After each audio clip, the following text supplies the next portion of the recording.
was in the grocery store the other day, and I was met with one of those mothers that were, no, we're going to put the toy back. Please put the toy back. And that little boy looked at his mom and said, I'll put it back when you buy it. I was like, Oh, this is no longer my aisle.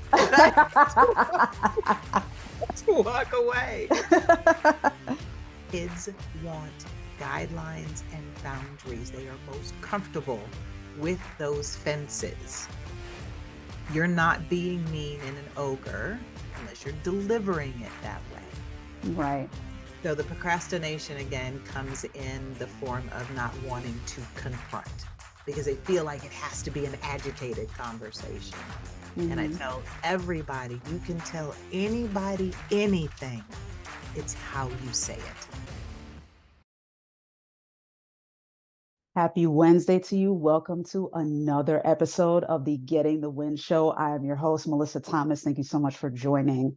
Today's episode is going to be a little bit different. As you guys are seeing, like procrastination is something that touches on every area of your life. There's a popular saying that says the way you do one thing is the way you do everything. And if you're someone who's a recovering procrastinator, you can admit, even privately, this is a safe space, it's all right, but you can admit privately that like if you're procrastinating on one thing, there's likely a couple of other things in other areas of your life that you may be procrastinating on. Now, today's episode focuses on procrastinating as it relates to family relationships and having the much needed conversations to continue to either heal those relationships or to start the process of healing. Perhaps it's, some conversations that you've been avoiding, conversations that you may have put up a wall for emotion's sake, whether that's you as the parent, or if you're watching this as a child and you're struggling with a relationship with your parent. My guest today has just the answer for you. Her name is Candace Mackey. She is known as the Swagger Mom. You can find her at Swagger Mom Speaks across social media. On Facebook, you can find her at Candace Mackey. But in this conversation, we talk about procrastination as it relates to parents that are struggling to connect with their kids and even kids that are struggling to make that connection with their parents because it comes down to communication. Check out this interview. Candace, thank you so much for taking the time to join the Getting the Win show. Yes, thank you so much for having me. I'm excited to be here. Absolutely. I'm excited to have you on. So for starters, like let our audience know about you, about what you do in your coaching, especially. Okay. I am what I like to call a confident connections coach. I like to coach parents of teenagers to make sure that they are creating strong connections so that they can create safe spaces for them for a strong future. I coach them in areas of self-awareness, wisdom, acceptance, and grace. Awesome. By the way, pronounce what that is because that's an acronym. Let them know what that is. It is. I coach using parenting swag. That's where the self-awareness, wisdom, acceptance, and grace comes from. So yeah, the program is called Parenting Swag. I love that. By the way, parenting swag. It's funny because I've called myself the swagger mom for a very long time, and it goes back to the Hey, old Toyota commercials with the swagger wagon. But it kind of stuck around and has really served me well, and it's been a ton of fun because it's been easy for people to relate to. absolutely. On both levels too, the parents and the kids. 100%, 100%. Like that, the model of swag is applicable to any relationship that you have with any connection in life, your job, your kids, your partner, your home, anything. Swag appeals to all. Absolutely. Now, given the universality of that, what made you decide to target parents and their kids? Sure. We had an incident this past summer where my daughter spiraled and had some mental health issues where I had to put her into crisis care for several days. And coming out of that and talking to some of the parents around me, they're like, oh, yeah, my son's attempted. My daughter's in therapy. And I'm like, why are we all out here in silence by ourselves trying to figure this out, Good being question. embarrassed and ashamed to talk about it by ourselves? And so the key that made it very real for me with that situation with Sheridan was the fact that when she was in the middle of the spiral, right, when she was really agitated and out of control, she had enough wherewithal to be able to call me and say, Mom, I can't. Oh, And I said, you can't what? And she said, because we had just gotten home from the gym. I dropped her girlfriend off at home and brought her home, and she was about to take a shower. And then, like, within an hour, it was like, Mom, I can't. And I said, you can't what? She goes, I can't live this life. My friends are right. I am the annoying one. I do get on everybody's nerves. And I was like, yo, what is happening? So I go upstairs with her, and she is just fully agitated and having a really, really tough time. And I said, okay, well, we're going to ride this one out because, I have in the past suffered with anxiety.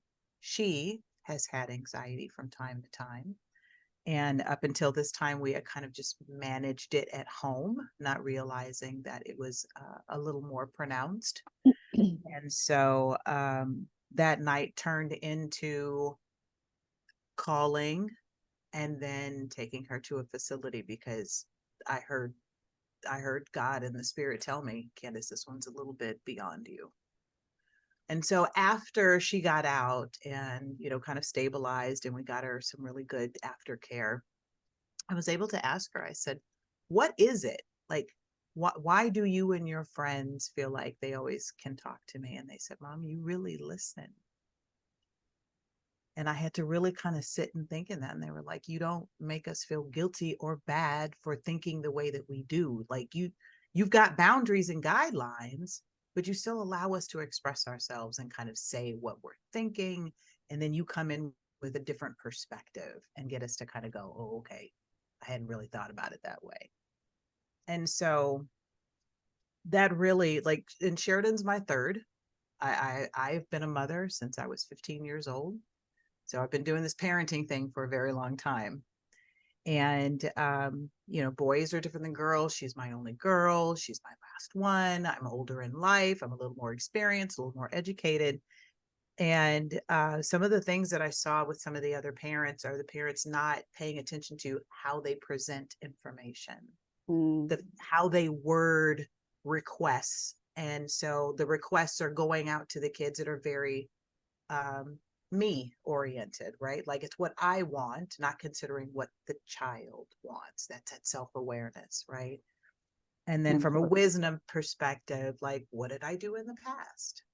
Like how did I handle this in the past? What lessons have I learned? How can I impart that? That's that wisdom. And then the kids the kids today are different. They Facts. listen to different things, they manage their lives differently, they're exposed to so much more than we've been exposed to. A lot And more. sometimes it's just like you have to accept where they are because of what they've been exposed to, and then we can gently turn the Titanic and get them to think a little differently. And then grace, like none of us have been parents before.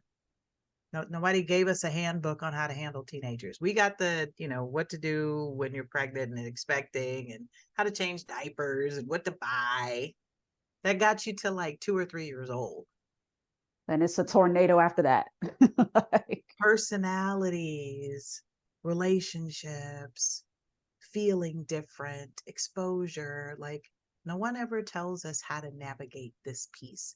This is when you really need the interaction of other people and some coaching and learnings and whatever you can do to get you the information that you need to really feel like you're doing the best that you can with what you have. wow, that's a mouthful. Being a parent is a mouthful for sure. That part. We don't know what we're getting into. We're like, I want to be a mom. I want to be a dad. Let's get married and have kids. And then we're like, oh God, what were we thinking? Like, you sure about that? Right. No one told me about this.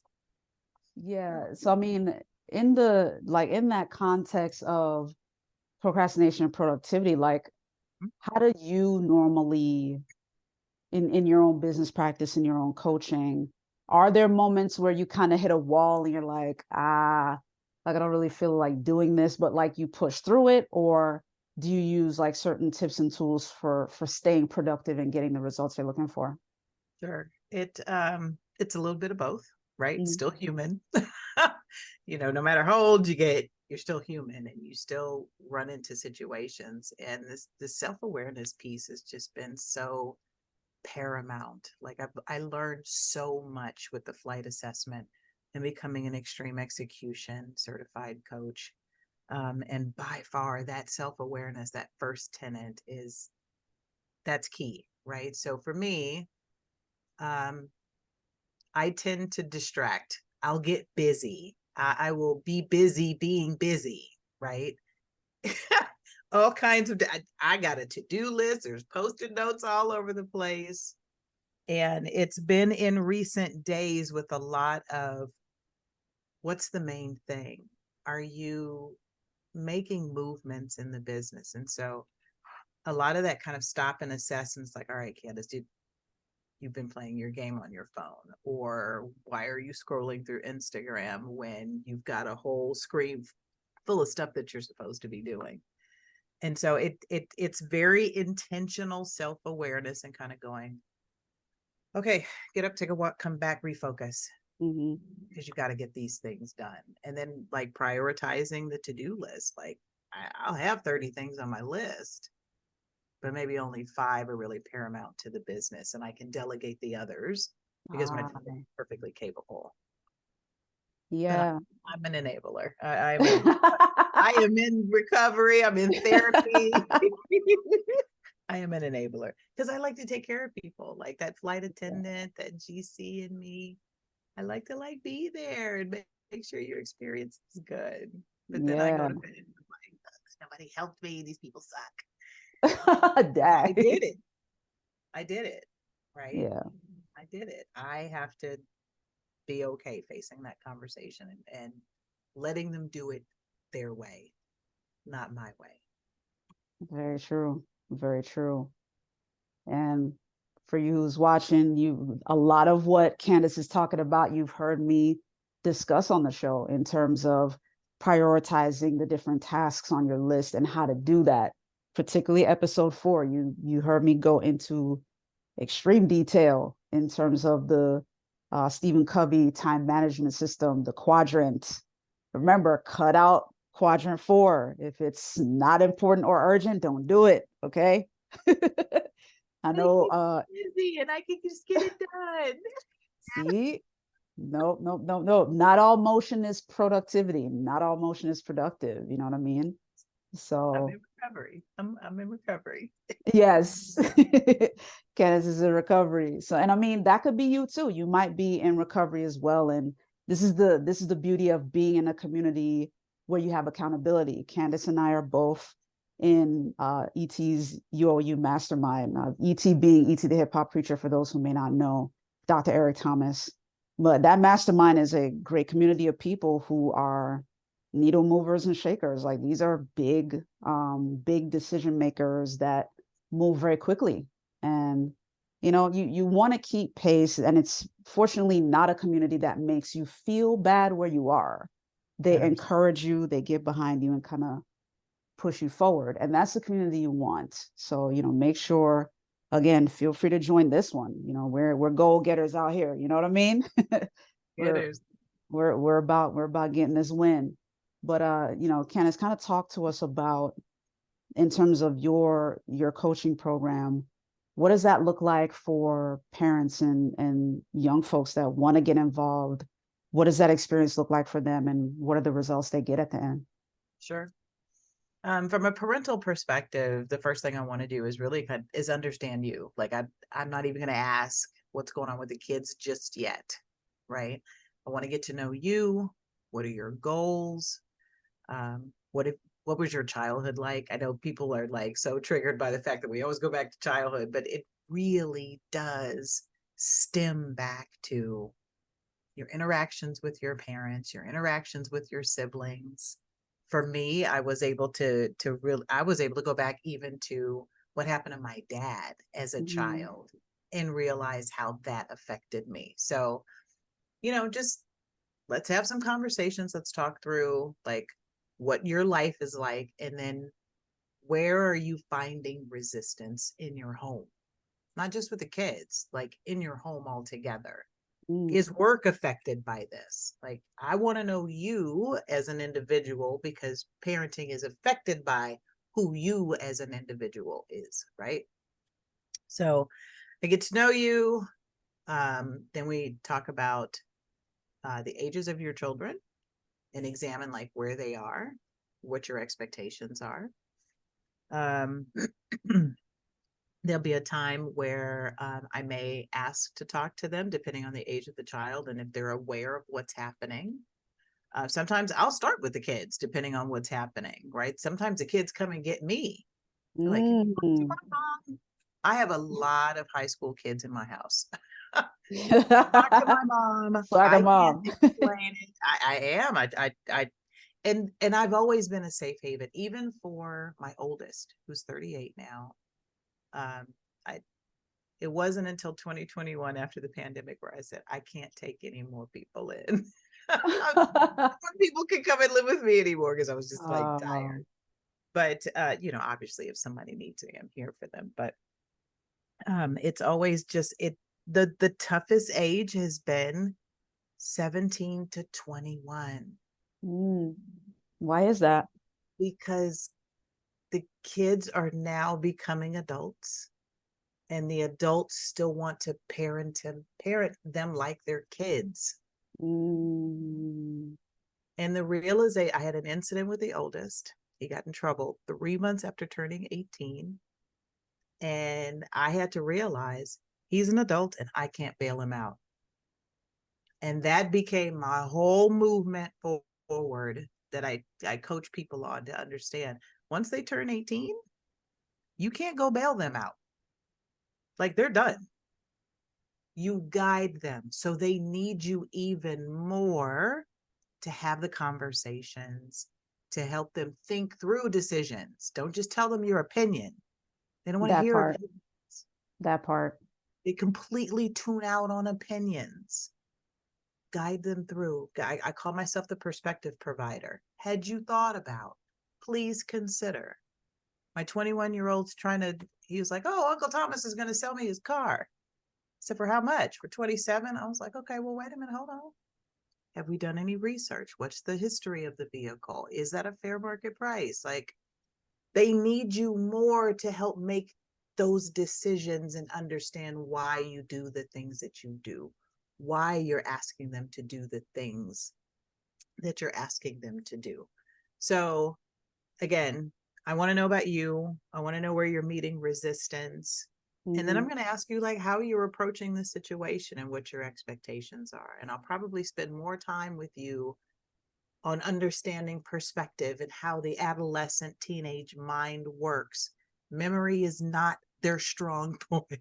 Not anymore. No, Too much parents stuff are comes in there. constantly going, they're like, I told them 15 times. You probably did. And guess what? You're going to tell them again. And if you want to tell them, write it out. I had so many parents who are like, I'm tired of talking. Well, then document it. Maybe their behavioral style needs to just see it. Yeah, It's not challenging, right? Maybe text it to them. Use the calendar, send reminders. Like, there's so many different ways to meet your child where they are, because they're influenced by so much technology. right. Sometimes you have to meet them where they are, and it's just a text, or it's a notification, or even an Instagram message. I know it seems like you're bending, but you got to go there for your peace. For And your there's. right. So we'll probably spend maybe 90 days together. If they're writers, some generations do well with pen and paper. I have a workbook that they can go through with some questions and some exercises, some ideas on connection. Because really, at the end of the day, I need you to understand your teen, and I need you to understand their behavioral style, and then I'll equip you with some activities, ways of saying things. I'm a master wordsmith in changing the way that you say things to a child to get them to hear you. So we'll do some exercises with that. If we have to do some group coaching, we'll do some group coaching. But really, it's at the end of the day, I spend more time with the parents than I do with the child. If I end up with the kid, I'm like, consider how your parents were raised. Consider the pressure that they're up against. They'll always say, well, they work 2 jobs. How come they don't have money? Help me understand. Do you know how much it costs for car insurance? Do you know what their car payment is? Do you know how much rent is? When was the last time you filled up a gas tank? Do you know how much they make? Just because you know someone makes $25 an hour doesn't mean they bring that home. That's take 30% off of that. That part. Might as well be making $16 an hour. And usually they all just Yeah. Perspective. Teen years is all feelings. It's not Yes. facts. Oh no, not at all. It's all feelings. Perspective is important. Perspective is very important. Yeah. Have you encountered like teens who may be struggling with procrastination, or maybe even the parents? Perhaps during the 90 days, you may have told them to do something and maybe they're kind of struggling with it a little bit. Maybe they hit a wall. How do you normally help them get past that to reach the objective? Recently I ran into like a teen who was very upset with something that the mother had done. The mother had taken something and put something in place and had not advised, right? And I'm going to talk to my mom, and I'm going to talk to my mom. And then like 2 weeks later, the situation got worse. And I said, did you have the conversation? No, I'm scared. Tell me what you're afraid of. Because she's just gonna blah, blah, blah, blah, blah, so the resistance that I find for the parents and for the teens is all around the confronting the issue, right? The conversation. And it's because they have broken connection. At the end of the day, like, the parents is so busy parenting, not connecting. And there's a difference, right? Because you remember there used to be this whole statement of, I'm his friend. I want him to like me. And we were like, yeah, no, you're still responsible for guidelines. Gotta set boundaries. I could digress for 2 seconds. I was in the grocery store the other day, and I was met with one of those mothers that were, no, we're going to put the toy back. Please put the toy back. And that little boy looked at his mom and said, I'll put it back when you buy it. I was like, oh, this is no longer my aisle. To walk away. You can't, and history has proven, the white papers and all kinds of studies have proven, kids want guidelines and boundaries. They are most comfortable with those fences. You're not being mean and an ogre unless you're delivering it that way. Right. So the procrastination again comes in the form of not wanting to confront because they feel like it has to be an agitated conversation. And I tell everybody, you can tell anybody anything. It's how you say it. It's how you say it. So I try to equip them with the words to use to not trigger or gaslight the other party, so that they and then remind them, hey, I'm using the word that this is me. This is what I'm hearing. I'm not saying you're saying. I'm saying this is what I feel when I experience, when I hear, when you do. And that ownership language becomes super powerful. Very, very true. And I learned that a while ago too, in terms of having those uncomfortable conversations. The key is to express it from what you're hearing, what you're interpreting, instead of saying, well, you said this, you know what I mean? Because then it comes across accusatory and then they become defensive, and 100%. it's a whole thing. It's a thing. So sometimes I play mediator. I've found myself in kind of a mediator position. I've done it in relationships since I was 21 years old and didn't even realize like this was my calling. And Wow. much later, I was a tour guide for a tour company, and one of the bus drivers was going through it with his wife and found himself talking to this little 21-year-old girl about what was happening in his marriage. And I was like, well, have you tried? Maybe say. And I went through the whole thing. And then all of a sudden the wife is calling me. I don't know what you said to Rick, but thank you. So I've been kind of working on relationships and connection for 20 some odd years. Wow. How you say things. And so I try, my goal at the end of the day is to equip you with the right words to say to get you to your goal. I'm just focused on parents right now. Got you. And that's a very important tool. Sometimes all it comes down to is what you need to communicate. So if that's something I'm talking to you who's watching, if that's something that you're struggling with, by all means, hit up Candace with regards to that. Let them know where they can find you. Absolutely. You can find me on Facebook at Candace Mackey. You can find me on Instagram at Swagger Mom Speaks. I'm on Twitter and TikTok and X, and well, it's not Twitter anymore, it's X. And what's the other one? Threads. You can find Swagger Mom Speaks everywhere, and you'll find me. Just send me a message. Let me know what I can help you with, and I'm here for you. I have found that because each relationship is so very different, I end up customizing for the family situation. So definitely reach out, let me know where your struggles are and how I can help, because I need you guys to have strong connections in your home. Like this time with your teens is so precious, and time goes by so quickly. And the next thing you know, they're out of your home and you're like, gosh, I wish I had taught them. I wish I had spent time. I wish I had. Don't do that. Come get some coaching to let you know how you can stop avoiding those conversations and connect and have an amazing time in your family before they're off having families of their own. That part. That part. So thank you, Candace, so much for being on. It's a pleasure to have you. And if the door's open, if you ever want to come back and share some of those tips in terms of helping parents connect with their teens, I'd love to have you back on the show. But in the meantime, guys, make sure you connect with her.